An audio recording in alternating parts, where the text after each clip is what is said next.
सत श्री अकाल PNCN देख रहे हो तुसीं खबरां दे इस बुलेटिन दे विच स्वागत है। बुलेटिन की शुरुआत करांगे हैडलाइंस दे नाल। कैनेडा विच घर खरीदण वालियां दे बारे एक नवीं रिपोर्ट स्कॉशिया बैंक ਵੱਲੋਂ सामने आई है, उस दे बारे दस्सांगे।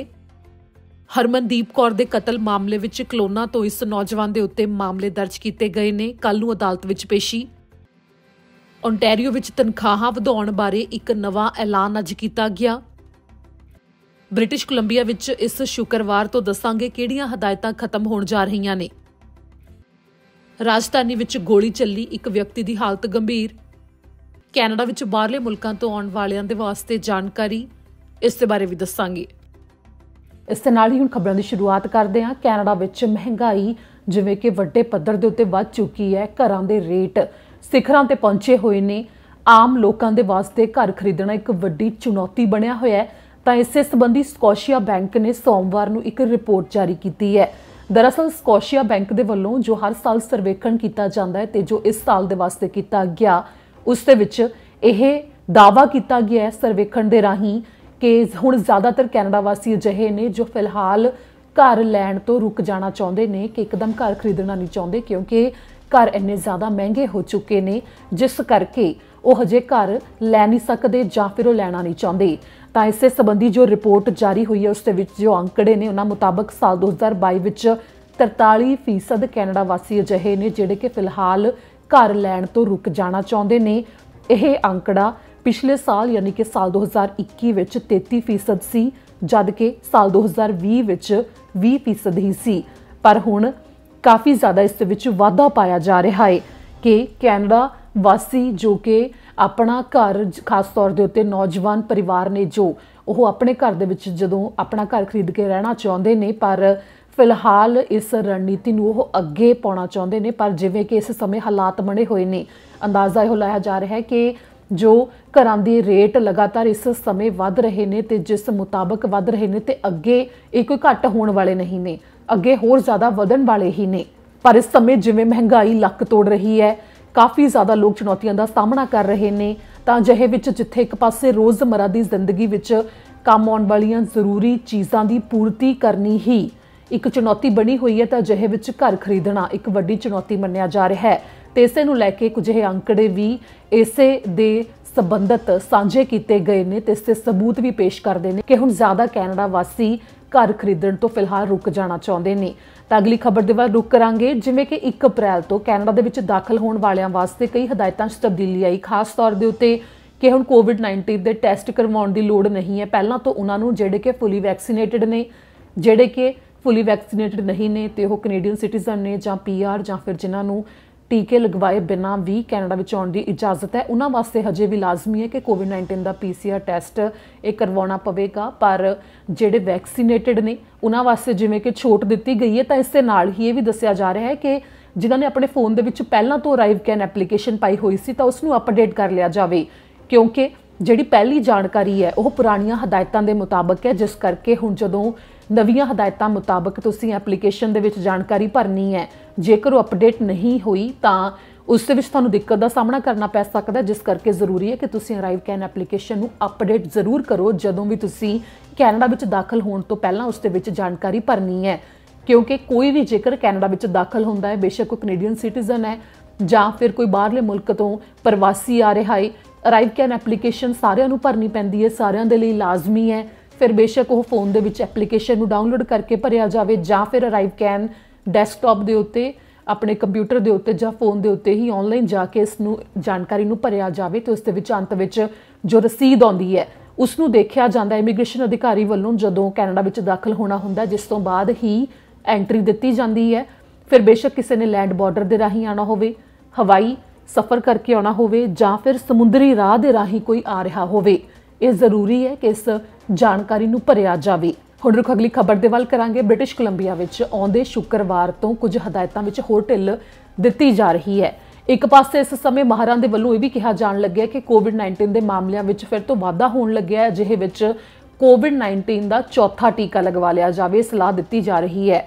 ਤਾਂ ਦੂਜੇ ਪਾਸੇ ਜਿਵੇਂ ਕਿ ਹਦਾਇਤਾਂ ਹਟਾਉਣ ਦੇ ਬਾਰੇ ਪਹਿਲਾਂ ਤੋਂ ਐਲਾਨ ਕੀਤੇ ਗਏ ਨੇ, ਹੋਰ ਸੂਬੇ ਕਾਫੀ ਪਹਿਲਾਂ COVID-19 ਦੇ ਟੀਕੇ ਦੀ ਹਦਾਇਤ ਨੂੰ ਹਟਾ ਚੁੱਕੇ ਨੇ, ਪਰ ਬ੍ਰਿਟਿਸ਼ ਕੋਲੰਬੀਆ ਵਿੱਚ 8 ਅਪ੍ਰੈਲ ਤੋਂ ਇਸ ਹਦਾਇਤ ਨੂੰ ਹਟਾਇਆ ਜਾ ਰਿਹਾ ਹੈ। ਤੇ ਜਿਵੇਂ ਕਿ ਸਿਹਤ ਅਧਿਕਾਰੀ ਵੱਲੋਂ ਕਿਹਾ ਗਿਆ ਹੈ ਕਿ ਬੇਸ਼ੱਕ ਮਾਮਲਿਆਂ ਦੀ ਗਿਣਤੀ ਫਿਲਹਾਲ ਵਧਦੀ ਹੋਈ ਦਿਖਾਈ ਦੇ ਰਹੀ ਹੈ, ਪਰ ਫਿਰ ਵੀ ਇਸ ਹਦਾਇਤ ਨੂੰ ਹਟਾ ਦਿੱਤਾ ਜਾਵੇਗਾ। यानी कि शुक्रवार तो जिन्होंने कोविड-19 के टीके नहीं लगवाए हुए ਉਹ ਰੈਸਟੋਰੈਂਟਸ ਵਿੱਚ ਜਾ ਕੇ ਭੋਜਨ ਵੀ ਖਾ ਸਕਣਗੇ, ਜੇ ਸਿਨੇਮਾ ਘਰਾਂ ਦੇ ਵਿੱਚ ਵੀ ਜਾ ਸਕਣਗੇ, ਜਾਂ ਫਿਰ ਜਿੱਥੇ ਵੀ ਕੋਈ ਵੱਡੇ ਈਵੈਂਟ ਹੁੰਦੇ ਸਨ, ਵੱਡੇ ਸਮਾਗਮ ਹੁੰਦੇ ਸਨ ਜਿੱਥੇ ਕਿ ਕੋਵਿਡ-19 ਦੇ ਟੀਕੇ ਲਗਵਾਏ ਬਿਨਾਂ ਆਉਣ ਦੀ ਇਜਾਜ਼ਤ ਨਹੀਂ ਸੀ, ਜਿੱਥੇ ਟੀਕੇ ਲੱਗੇ ਹੋਣ ਦਾ ਸਬੂਤ ਜ਼ਰੂਰ ਦੇਖਿਆ ਜਾਂਦਾ ਸੀ। ਹੁਣ ਉਹਨਾਂ ਥਾਵਾਂ ਦੇ ਉੱਤੇ ਐਂਟਰੀ ਹੋ ਸਕੇਗੀ ਜਿਨ੍ਹਾਂ ਨੇ ਟੀਕੇ ਨਹੀਂ ਲਗਵਾਏ ਹੋਏ ਉਹਨਾਂ ਦੀ ਵੀ। ਤੇ 8 ਅਪ੍ਰੈਲ ਤੋਂ ਬ੍ਰਿਟਿਸ਼ ਕੋਲੰਬੀਆ ਵਿੱਚ ਇਹਨਾਂ ਹਦਾਇਤਾਂ 'ਚ ਢਿੱਲ ਦਿੱਤੀ ਜਾਵੇਗੀ। ਅੱਗੇ ਹੁਣ ਤੁਹਾਨੂੰ ਦੱਸਾਂਗੇ ਅਸੀਂ ਕਿ ਓਨਟਾਰੀਓ ਵਿੱਚ ਜੋ ਇੱਕ ਨਵਾਂ ਵਾਅਦਾ ਕੀਤਾ ਗਿਆ ਹੈ, ਜੋ ਇਸ ਸਮੇਂ ਮੌਜੂਦਾ ਸਰਕਾਰ ਹੈ ਉਹਨਾਂ ਦੇ ਵੱਲੋਂ ਕੀ ਇਹ ਵਾਅਦਾ ਕੀਤਾ ਗਿਆ ਹੈ, ਕਿਸ ਤਰ੍ਹਾਂ ਤਨਖਾਹ ਦੇ ਵਿੱਚ ਹੋਰ ਵਾਅਦਾ ਕੀਤਾ ਜਾਵੇਗਾ, ਇਸ ਸੰਬੰਧੀ ਹੁਣ ਤੁਹਾਨੂੰ ਪੂਰੀ ਇੱਕ ਰਿਪੋਰਟ ਦੇ ਵਿੱਚ ਜਾਣਕਾਰੀ ਦੱਸਦੇ ਹਾਂ। ਓਨਟਾਰੀਓ ਵਿੱਚ ਇੱਕ ਪਾਸੇ ਵੱਖੋ ਵੱਖਰੀਆਂ ਪਾਰਟੀਆਂ ਐਲਾਨ ਕਰ ਰਹੀਆਂ ਨੇ ਕਿ ਜੋ ਉੱਥੇ ਚੋਣਾਂ ਹੋਣ ਜਾ ਰਹੀਆਂ ਨੇ, ਤਾਂ ਇਸੇ ਸਬੰਧ ਵਿੱਚ ਪ੍ਰੋਗਰੈਸਿਵ ਕੰਜ਼ਰਵੇਟਿਵ ਪਾਰਟੀ ਜਿਨ੍ਹਾਂ ਦੀ ਹੁਣ ਸਰਕਾਰ ਹੈ ਓਨਟਾਰੀਓ ਵਿੱਚ, ਉਹਨਾਂ ਨੇ ਇੱਕ ਤਾਜ਼ਾ ਐਲਾਨ ਕੀਤਾ ਹੈ ਜਿਸ ਦੇ ਵਿੱਚ ਵਾਅਦਾ ਕੀਤਾ ਗਿਆ ਹੈ ਕਿ ਘੱਟੋ ਘੱਟ ਤਨਖਾਹ 'ਚ ਵਾਧਾ ਕੀਤਾ ਜਾਵੇਗਾ। ਜੋ ਇਸ ਸਮੇਂ ਮਹਿੰਗਾਈ ਹੈ, ਅਜਿਹੇ ਵਿੱਚ ਕਾਮਿਆਂ ਨੂੰ ਮਦਦ ਮਿਲੇਗੀ। ਅਜਿਹਾ ਵਾਅਦਾ ਕਰਦੇ ਹੋਏ ਮਿਨਿਸਟਰ ਆਫ ਲੇਬਰ ਨੇ ਮੰਗਲਵਾਰ ਦੀ ਦੁਪਹਿਰ ਨੂੰ ਐਲਾਨ ਕੀਤਾ, ਜਿਸ ਦੇ ਵਿੱਚ ਕਿਹਾ ਗਿਆ ਕਿ ਅਕਤੂਬਰ 1 ਤੋਂ ਸੂਬੇ ਵਿੱਚ $15.50 ਪ੍ਰਤੀ ਘੰਟੇ ਦੇ ਹਿਸਾਬ ਨਾਲ ਘੱਟੋ ਘੱਟ ਤਨਖਾਹ ਕਰ ਦਿੱਤੀ ਜਾਵੇਗੀ, ਜੋ ਕਿ ਇਸ ਸਮੇਂ $15 ਹੈ। ਜਨਵਰੀ ਦੇ ਵਿੱਚ ਹੀ ਪਹਿਲਾਂ ਤਨਖਾਹ 'ਚ ਵਾਧਾ ਕੀਤਾ ਗਿਆ ਘੱਟੋ ਘੱਟ 'ਚ। ਇਸ ਤੋਂ ਪਹਿਲਾਂ ਜਨਵਰੀ ਤੱਕ $14.35 ਤੱਕ ਘੱਟੋ ਘੱਟ 1 ਘੰਟੇ ਦੀ ਤਨਖਾਹ ਸੀ ਤੇ ਜੋ $15 ਤੱਕ ਕਰ ਦਿੱਤੀ ਗਈ ਸੀ, ਤੇ ਇਸ ਦੇ ਵਿੱਚ ਹੋਰ 50 ਸੈਂਟ ਦਾ ਵਾਧਾ ਕੀਤੇ ਜਾਣ ਦਾ ਐਲਾਨ ਕਰ ਦਿੱਤਾ ਗਿਆ ਹੈ। ਇਸ ਦੌਰਾਨ ਕਿਹਾ ਗਿਆ ਹੈ ਕਿ ਇਸ ਬਦਲਾਅ ਦੇ ਨਾਲ 7 ਲੱਖ ਦੇ ਨੇੜੇ ਕਾਮਿਆਂ ਨੂੰ ਫਾਇਦਾ ਹੋਵੇਗਾ, ਜੋ ਕਿ 40 ਘੰਟੇ ਪ੍ਰਤੀ ਹਫ਼ਤੇ ਦੇ ਹਿਸਾਬ ਨਾਲ ਕੰਮ ਕਰਦੇ ਨੇ ਤੇ ਉਹਨਾਂ ਨੂੰ ਘੱਟੋ ਘੱਟ ਤਨਖਾਹ ਮਿਲਦੀ ਹੈ।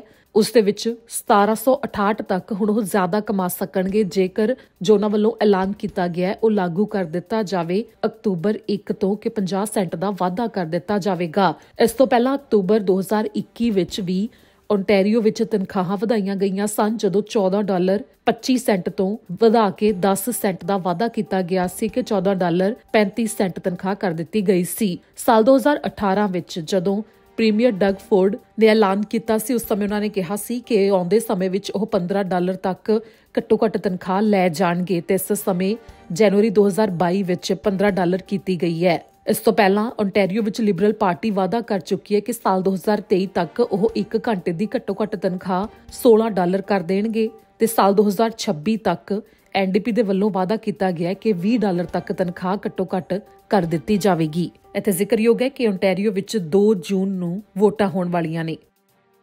ਅੱਗੇ ਅਪਡੇਟ ਹੈ ਕਿ 24 ਸਾਲਾ ਲੜਕੀ ਹਰਮਨਦੀਪ ਕੌਰ ਜਿਸ ਦੀ ਕਿ ਹੱਤਿਆ ਹੋਈ ਸੀ, ਜਿਸ ਦੇ ਉੱਤੇ ਜਾਨਲੇਵਾ ਹਮਲਾ ਹੋਇਆ ਜਦੋਂ ਉਹ UBC ਦੇ ਓਕਾਨਗਨ ਕੈਂਪਸ ਵਿੱਚ ਸਿਕਿਉਰਿਟੀ ਗਾਰਡ ਯਾਨੀ ਕਿ ਸੁਰੱਖਿਆ ਕਰਮੀ ਵਜੋਂ ਕੰਮ ਕਰ ਰਹੀ ਸੀ, ਸਵੇਰ ਦੇ 5:55 ਦੇ ਉੱਤੇ 26 ਫਰਵਰੀ ਨੂੰ।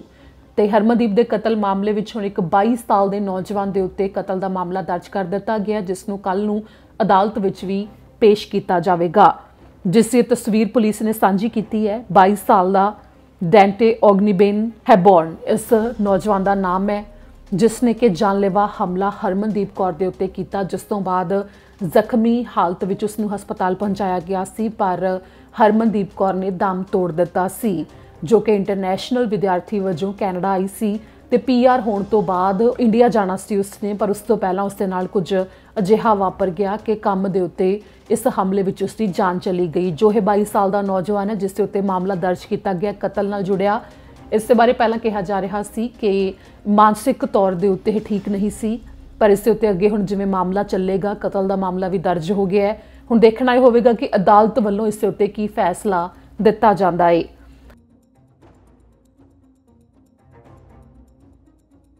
ਅੱਗੇ ਤੁਹਾਨੂੰ ਦੱਸਾਂਗੇ ਜੋ ਰਾਜਧਾਨੀ ਓਟਾਵਾ ਵਿੱਚ ਗੋਲੀ ਚੱਲਣ ਦਾ ਮਾਮਲਾ ਸਾਹਮਣੇ ਆਇਆ ਉਸ ਦੇ ਬਾਰੇ।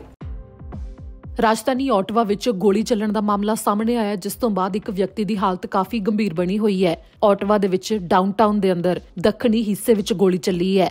ਸੋਮਵਾਰ ਨੂੰ ਸ਼ਾਮ ਦੇ 4:30 ਵਜੇ ਦੇ ਨੇੜੇ ਦਾ ਸਮਾਂ ਸੀ ਗੋਲੀ ਚੱਲੀ, ਜਿਸ ਤੋਂ ਬਾਅਦ ਪੁਲਿਸ ਨੇ ਮੰਗਲਵਾਰ ਦੀ ਸਵੇਰ ਨੂੰ ਇਸ ਦੇ ਬਾਰੇ ਜਾਣਕਾਰੀ ਜਨਤਕ ਕੀਤੀ। ਪੁਲਿਸ ਦਾ ਕਹਿਣਾ ਹੈ ਕਿ ਐਲਟਾ ਵਿਸਟਾ ਡਰਾਈਵ ਦੇ ਨੇੜੇ ਉਹਨਾਂ ਨੂੰ ਬੁਲਾਇਆ ਗਿਆ, ਜਿੱਥੇ ਕਿ ਇੱਕ ਵਿਅਕਤੀ ਮੌਜੂਦ ਸੀ। ਜਦੋਂ ਉਹ ਪਹੁੰਚੇ ਜਿਸ ਤੇ ਕਿ ਗੋਲੀ ਲੱਗੀ ਹੋਈ ਸੀ ਤੇ ਉਸ ਦੀ ਹਾਲਤ ਗੰਭੀਰ ਬਣੀ ਹੋਈ ਸੀ। ਹੁਣ ਉਸ ਦੀ ਹਾਲਤ ਖਤਰੇ ਤੋਂ ਤਾਂ ਬਾਹਰ ਦੱਸੀ ਜਾ ਰਹੀ ਹੈ, ਪਰ ਗੰਭੀਰ ਜ਼ਰੂਰ ਹੈ।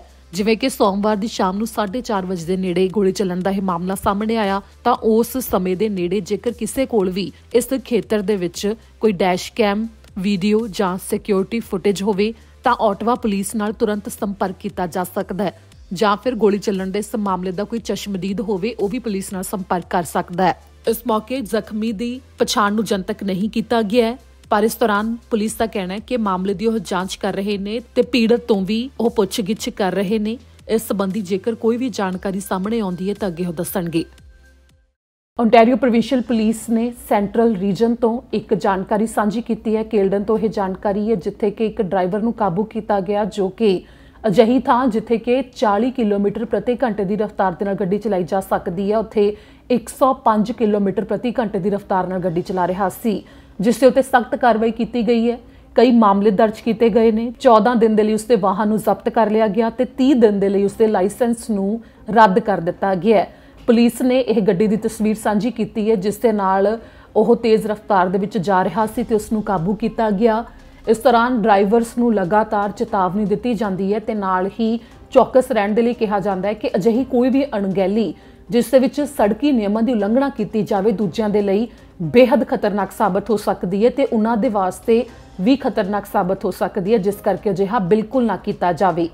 ਹੁਣ ਰੁਕ ਅਗਲੀ ਖਬਰ ਦੇ ਵੱਲ ਜੋ ਕਿ ਕੈਨੇਡਾ ਹਾਈ ਕਮਿਸ਼ਨ ਨੇ ਭਾਰਤ ਵਿੱਚ ਜਾਣਕਾਰੀ ਸਾਂਝੀ ਕੀਤੀ ਹੈ ਉਹਨਾਂ ਦੇ ਵਾਸਤੇ ਜਿਹੜੇ ਕਿ ਮੈਡੀਕਲ ਅਪਡੇਟ ਹੋਣ ਦੀ ਉਡੀਕ ਦੇ ਵਿੱਚ ਨੇ। ਕੈਨੇਡਾ ਵਾਸਤੇ ਜਿਨ੍ਹਾਂ ਨੇ ਵੀ ਵਰਕ ਪਰਮਿਟ ਜਾਂ ਸਟੂਡੈਂਟ ਪਰਮਿਟ ਦੇ ਵਾਸਤੇ ਅਪਲਾਈ ਕੀਤਾ ਹੋਇਆ ਹੈ ਤੇ ਜਿਨ੍ਹਾਂ ਨੂੰ ਮੈਡੀਕਲ ਦੇ ਵਾਸਤੇ ਚਿੱਠੀਆਂ ਆਉਂਦੀਆਂ ਨੇ ਤੇ ਉਹਨਾਂ ਨੂੰ ਮੈਡੀਕਲ ਕਰਵਾਉਣਾ ਪੈਂਦਾ ਹੈ ਤਾਂ ਉਸ ਤੋਂ ਬਾਅਦ ਉਹਨਾਂ ਵਾਸਤੇ ਜਾਣਕਾਰੀ ਕੈਨੇਡਾ ਹਾਈ ਕਮਿਸ਼ਨ ਨੇ ਭਾਰਤ ਵਿੱਚ ਸਾਂਝੀ ਕੀਤੀ ਹੈ ਕਿ ਜਿਨ੍ਹਾਂ ਦੇ ਵੱਲੋਂ ਇੱਕ ਵਾਰ ਮੈਡੀਕਲ ਕਰਾਇਆ ਜਾਂਦਾ ਹੈ ਤਾਂ ਉਸ ਦੇ ਸਟੇਟਸ ਨੂੰ ਅਪਡੇਟ ਹੋਣ ਦੇ ਲਈ ਕਰੀਬ 6 ਹਫ਼ਤੇ ਦਾ ਸਮਾਂ ਲੱਗਦਾ ਹੈ, ਜੋ IRCC ਦਾ ਸਿਕਿਉਰ ਅਕਾਊਂਟ ਆਨਲਾਈਨ ਦਿਖਾਈ ਦਿੰਦਾ ਹੈ ਕਿ ਉੱਥੇ ਮੈਡੀਕਲ ਅਪਡੇਟ ਹੋਇਆ ਜਾਂ ਨਹੀਂ, ਜਿਸ ਕਰਕੇ 1.5 ਮਹੀਨਾ ਕਰੀਬ ਯਾਨੀ ਕਿ 6 ਹਫ਼ਤੇ ਤੱਕ ਉਡੀਕ ਕੀਤੀ ਜਾਵੇ। ਇਸ ਤੋਂ ਪਹਿਲਾਂ ਕਿ ਕੈਨੇਡਾ ਹਾਈ ਕਮਿਸ਼ਨ ਨਾਲ ਜਾਂ ਫਿਰ ਅੰਬੈਸੀ ਨਾਲ ਸੰਪਰਕ ਕਰਕੇ ਬਾਰ-ਬਾਰ ਇਹ ਪੁੱਛਿਆ ਜਾਵੇ ਕਿ ਉਹਨਾਂ ਦਾ ਮੈਡੀਕਲ ਅਪਡੇਟ ਕਿਉਂ ਨਹੀਂ ਹੋਇਆ, ਜਿਸ ਦੇ ਵਿੱਚ ਇਹ ਜਾਣਕਾਰੀ ਇਸੇ ਕਰਕੇ ਸਾਂਝੀ ਕੀਤੀ ਗਈ ਹੈ, ਜਿਸ ਦੇ ਵਿੱਚ ਅਧਿਕਾਰੀਆਂ ਦਾ ਕਹਿਣਾ ਹੈ ਕਿ ਜੋ ਲੰਮਾ ਸਮਾਂ ਅਪਡੇਟ ਹੋਣ ਵਾਸਤੇ ਕਈ ਵਾਰ ਲੱਗ ਜਾਂਦਾ ਹੈ ਉਸ ਨੂੰ ਘੱਟ ਕਰਨ ਵਾਸਤੇ ਉਹ ਕੋਸ਼ਿਸ਼ਾਂ ਕਰ ਰਹੇ ਨੇ, ਜਿਸ ਦੇ ਲਈ ਇਹ ਉਹਨਾਂ ਦੀ ਕੋਸ਼ਿਸ਼ ਹੈ ਕਿ ਮੈਡੀਕਲ ਦਾ ਜੋ ਨਤੀਜਾ ਹੈ ਕਿ ਉਹ ਜਲਦੀ ਨਾਲ ਅਪਡੇਟ ਹੋ ਜਾਵੇ ਤਾਂ ਕਿ ਅਰਜ਼ੀ ਦਾ ਨਤੀਜਾ ਛੇਤੀ ਨਾਲ ਦੱਸਿਆ ਜਾ ਸਕੇ, ਜਿਸ ਦੇ ਵਿੱਚ ਜਿਹੜੇ ਪੁਰਾਣੇ ਮੈਡੀਕਲ ਵੀ ਕਰਵਾਏ ਹੋਏ ਸੀ ਜਿਨ੍ਹਾਂ ਨੇ ਤੇ ਹੁਣ ਤੱਕ ਅਪਡੇਟ ਨਹੀਂ ਸੀ ਹੋਏ ਉਸ ਦੇ ਬਾਰੇ ਦਾਅਵਾ ਕੀਤਾ ਜਾ ਰਿਹਾ ਹੈ ਅਧਿਕਾਰੀਆਂ ਦੇ ਵੱਲੋਂ ਕਿ ਜ਼ਿਆਦਾਤਰ ਮੈਡੀਕਲ ਇਸ ਸਮੇਂ ਅਪਡੇਟ ਕਰ ਦਿੱਤੇ ਗਏ ਨੇ ਤੇ ਜੇਕਰ ਕਿਸੇ ਨੇ ਕੁਝ ਹਫ਼ਤੇ ਪਹਿਲਾਂ ਹੀ ਮੈਡੀਕਲ ਕਰਵਾਇਆ ਹੈ ਤੇ ਉਹ ਹਜੇ ਅਪਡੇਟ IRCC ਦੀ ਵੈਬਸਾਈਟ ਦੇ ਉੱਤੇ ਜੋ ਉਹਨਾਂ ਦਾ ਅਕਾਊਂਟ ਬਣਿਆ ਹੋਇਆ ਉੱਥੇ ਨਹੀਂ ਹੋਇਆ ਤਾਂ ਹਜੇ ਉਡੀਕ ਕੀਤੀ ਜਾਵੇ ਸਬਰ ਦੇ ਨਾਲ, ਕਿਉਂਕਿ 6 ਹਫ਼ਤੇ ਦਾ ਸਮਾਂ ਲੱਗ ਸਕਦਾ ਹੈ। 6 ਹਫ਼ਤੇ ਦੇ ਸਮੇਂ ਤੱਕ ਵੀ ਜੇਕਰ ਮੈਡੀਕਲ ਅਪਡੇਟ ਨਾ ਹੋਇਆ ਹੋਵੇ ਤਾਂ ਅਧਿਕਾਰੀਆਂ ਦੇ ਨਾਲ ਸੰਪਰਕ ਕੀਤਾ ਜਾ ਸਕਦਾ ਹੈ। ਇਸ ਨਾਲ ਸੰਬੰਧੀ ਸਵਾਲ ਪੁੱਛੇ ਜਾ ਸਕਦੇ ਨੇ, ਜਿਸ ਦੇ ਬਾਰੇ ਕੈਨੇਡਾ ਹਾਈ ਕਮਿਸ਼ਨ ਨੇ ਇਹ ਅਪਡੇਟ ਸਾਂਝੀ ਕੀਤੀ ਹੈ।